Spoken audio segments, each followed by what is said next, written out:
Haleluya, haleluya, haleluya. Puji Tuhan, selamat kita berjumpa lagi dalam renungan malam Susyanim. Sebelum kita lebih dalam firman Tuhan, mari kita berdoa sejenak. Segala puji, hormat, kemuliaan bagi Engkau. Terima kasih untuk pertolongan-Mu sepanjang hari ini. Kami bisa melewati dengan keadaan baik, sukacita, bahkan berkat-berkat yang Kau berikan bagi kami, Tuhan. Sebentar kami akan merenungkan firman Tuhan. Apa yang Kau mau untuk kami dengar, berbicara lebih dalam lagi, Tuhan. Dalam nama Tuhan Yesus Kristus. Haleluya, haleluya, amin. Puji Tuhan. Mari kita buka dalam 1 Timotius 4 ayat yang ke-8.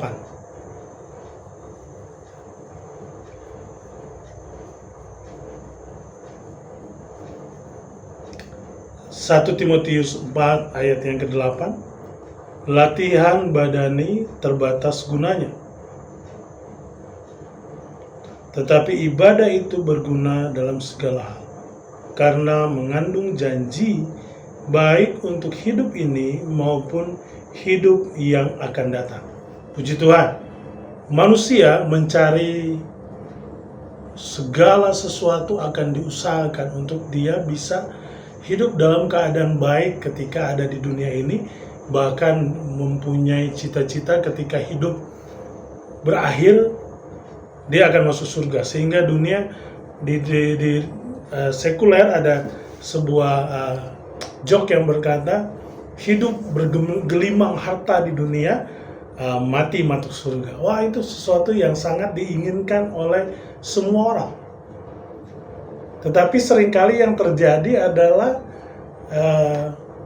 orang bekerja mungkin dari sisi finansial tercukupi, tetapi ternyata sisi rohani yang menjamin surga itu tidak terpenuhi. Adapun mungkin orang setia beribadah, setia pelayanan, dan lain-lain, tetapi secara finansial dia tidak dicukupi. Ternyata ada hal yang salah dengan pengiringannya kepada Tuhan.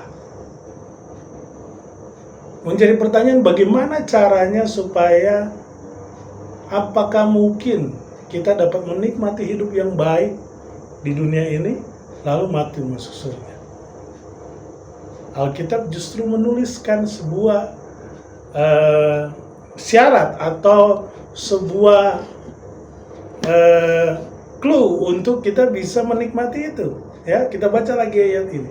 Latihan badani terbatas gunanya, tetapi ibadah itu berguna dalam segala hal. Segala hal ini menyakup siapa yang menyakup di segala hal ini?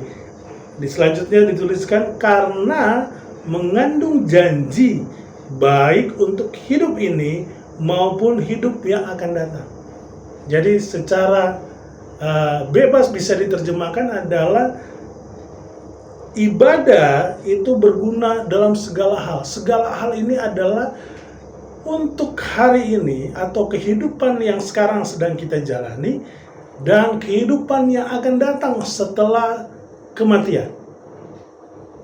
Maka rahasianya adalah beribadah. Banyak orang berpikir ibadah itu adalah rutinitas orang beragama. Jadi ketika kita orang Kristen maka kita beribadah. Salah. Ibadah itu adalah bentuk pengabdian kita kepada Tuhan. Bentuk rasa syukur kita kepada Tuhan. Sehingga kita beribadah. Jadi kalau kita ingin menikmati hidup yang baik di dunia, maka dan mati masuk surga, maka rahasianya adalah beribadah.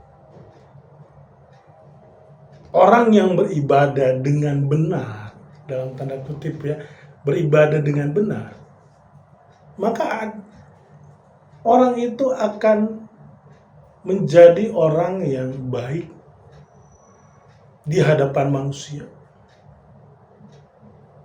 Dan dia juga akan jadi orang yang taat di hadapan Tuhan. Banyak orang beribadah tetapi hidupnya tidak seperti apa yang diinginkan Tuhan. Sehingga ibadahnya, pelayanannya tidak ada artinya di hadapan Tuhan. Tapi kalau dia memang orang yang beribadah, maka dia adalah orang yang menjaga lidahnya dari segala ucapan. Kalau dia orang yang beribadah dengan benar, maka dia adalah orang yang menjaga tingkah lakunya. Kalau dia adalah orang yang beribadah dengan sesungguhnya, maka dia adalah orang yang menjaga pikiran. Jadi ibadah di sini bukan hanya sekedar beribadah lalu kita dicukupkan dan kita mati masuk surga, tetapi esensi ibadah itu sendiri menjadi bagian daripada kita ketika kita melakukan segala sesuatu yang menjadi kewajiban kita, baik ketika dalam beribadah, baik dalam keadaan kita berinteraksi dengan orang. Pada saat ibadah, kita tidak bisa menilai bahwa ini ibadahnya baik karena hanya dia mengangkat tangan, karena hanya dia bersemangat menyanyi, karena dia bersemangat berdoa. Kita nggak bisa lihat itu dari luar. Karena itu bisa casing, bisa seperti itu. Tetapi orang yang beribadah, yang benar, maka dia pasti semangat dalam beribadah. Dia pasti suka berdoa. Jadi dalam hal ini, kita harus pastikan dulu. Bagaimana dengan ibadahmu hari-hari? Ibadah di sini bukan cuma hari Minggu. Ibadah itu bentuk pengabdian kita kepada Tuhan. Itu di rumah, mesbah doamu itu adalah ibadahmu. Mesbah keluargamu itu adalah ibadahmu. Dilengkapi dengan ibadah-ibadah jam-jam yang sudah diatur di gereja. Ada ibadah Selasa, ada ibadah Jumat, Sabtu, dan Minggu. Dan ada pelayanan-pelayanan lain yang melengkapi, paduan suara, multimedia yang melengkapi ibadah kita kepada Tuhan. Kalau kita ingin menikmati hidup dalam keadaan baik di dunia ini dan mati masuk surga, maka jadilah orang yang beribadah. Orang yang beribadah berarti dia menjaga pikirannya. Saya ulangi lagi ya. Orang beribadah berarti dia menjaga ucapannya. Orang beribadah berarti dia menjaga tingkah laku. Orang beribadah berarti dia menjaga hubungan baik dengan orang lain. Dan dia menjaga hubungannya dengan Tuhan. Maka ketika kita ada dalam pengiringan kita, ibadah kita yang baik, Tuhan berjanji, hidupmu di dunia akan baik. Dan ketika Tuhan mengizinkan kita mengakhiri pertandingan iman kita, maka kita akan menikmati surga. Kerjakan ibadahmu bukan untuk manusia. Kerjakan ibadahmu bukan untuk dilihat orang. Kerjakan ibadahmu sebagai bentuk cinta kasihmu kepada Tuhan. Bentuk pengabdianmu kepada Tuhan. Maka ibadahmu adalah ibadah yang diterima di hadapan Tuhan.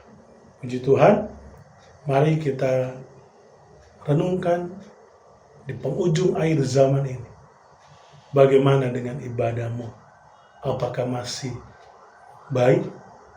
Oh, dulu saya rajin. Oh, dulu. Sekarang bagaimana? Kapan terakhir kau berdoa? Kapan terakhir mesbah doamu? Kapan terakhir mesbah keluargamu? Kapan terakhir kau pelayanan? Kapan terakhir kau masuk gereja? Kita dan Tuhan yang tahu. Selama masih ada waktu, masih ada waktu untuk kembali. Selama masih diberi hidup, ada waktu untuk kembali. Malam hari ini, kerjakan kembali ibadahmu pada Tuhan. Maka Tuhan akan menjamin hidupmu, baik pada saat ini maupun untuk hidup yang akan datang. Puji Tuhan, Tuhan Yesus memberkati kita. Mari kita berdoa. Tanamkan firman-Mu dalam kehidupan kami, untuk kami dapat lebih lagi dalam beribadah kepadamu, supaya kami bisa menikmati berkat Tuhan untuk hidup saat ini ataupun hidup yang akan datang. Segala puji, hormat, kemuliaan bagi Engkau, dalam nama Tuhan Yesus Kristus. Haleluya. Amin. Puji Tuhan, jangan lupa beribadah. Tuhan Yesus memberkati.